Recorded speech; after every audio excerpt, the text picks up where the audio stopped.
Meron pa tayo, partner, isang panauhin ngayon. Ay, meron pa ba? Oo, ang tagapagsalita ng Trade Union Congress of the Philippines, ihahabol natin si Sir dahil tumataas din ang inflation ngayon, partner. Ay, oo naman. Oo. Si Ginoong Carlos Miguel Oñate. Sir Carlos, magandang umaga po. Good morning. Jesse and Doris po. Magandang umaga po, Ma'am Doris, Sir Jesse at sa lahat po ng ating mga taga-subaybay. Sir, medyo bumilis po yung inflation o pagtaas ng presyo ng bilihin at serbisyo noong March. Ano ang basa dito ng Trade Union Congress of the Philippines? Bumibilis ang presyo ng mga bilihin, halos lahat nagtaasan na, hindi lang yung sweldo. So ang purchasing power bumagsak na eh.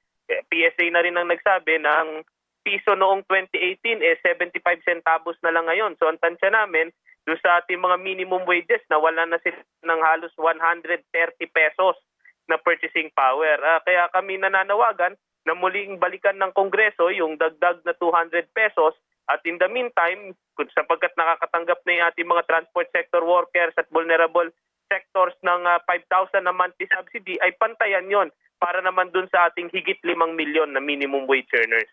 Opo, pero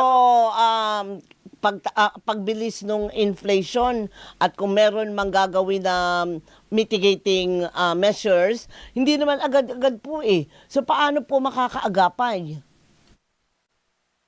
Tama po kayo, no? Kaya kinakailangan talaga na in the meantime, kailangan may salbabida para agapay itong ating mga manggagawa, no? Especially ating minimum wage earners. Sinabi natin noon, hindi na sapat yung kanilang sweldo, lalo na ngayon, no? Kaya kinakailangan ng isang mabilisan na subsidy. Gayun din, nahihirapan din yung ating mga middle income earners. Sila yung talagang nagbabayad ng buwis din kasi ang minimum wage earners wala namang income tax. Yung ating mga middle income earners, sila nagbabayad ng buwis pero wala rin silang natatanggap na kahit anong suporta mula sa pamahalaan sa gitna ng crisis na ito. Talagang tinatamaan sila.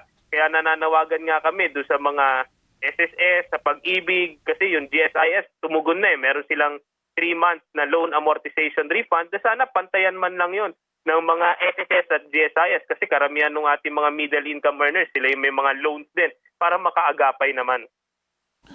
Pero papaano ho natin yan pagsasabayin lahat? Ano po, habang tayo ay namumroblema doon sa pagtaas nga po ng mga presyo ng bilihin, wala naman dagdag sahod.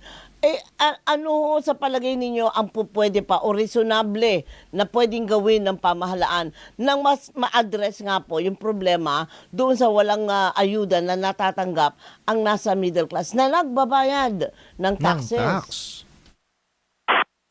Opo, panahon na rin para pakinggan ng pamahalaan. Hindi lamang yung panawagan tungkol dun sa excise tax sa petrolyo, pero yung panawagan na repasuhin din yung value added tax, no, yung VAT, kasi may buwis ka na dun sa sweldo mo, binubuwisan ka pa sa lahat ng binibili mo gamit yung sweldo mo na yon. So tingin namin overtax at underserved yung ating mga, lalo yung ating mga middle income earners.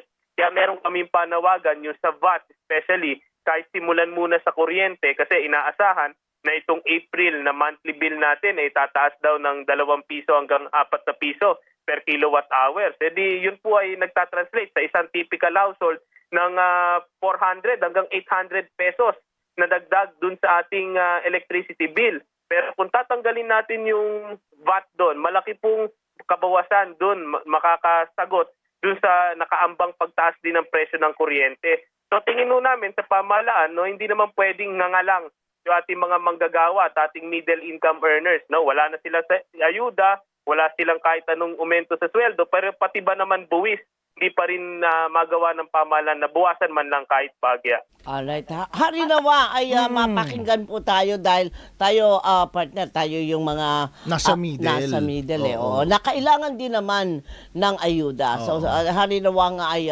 mapakinggan tayo. In the meantime, Sir Julio, maraming salamat po. Sir Carlos Miguel Oñate. Ayan. Thank you. Thank you po.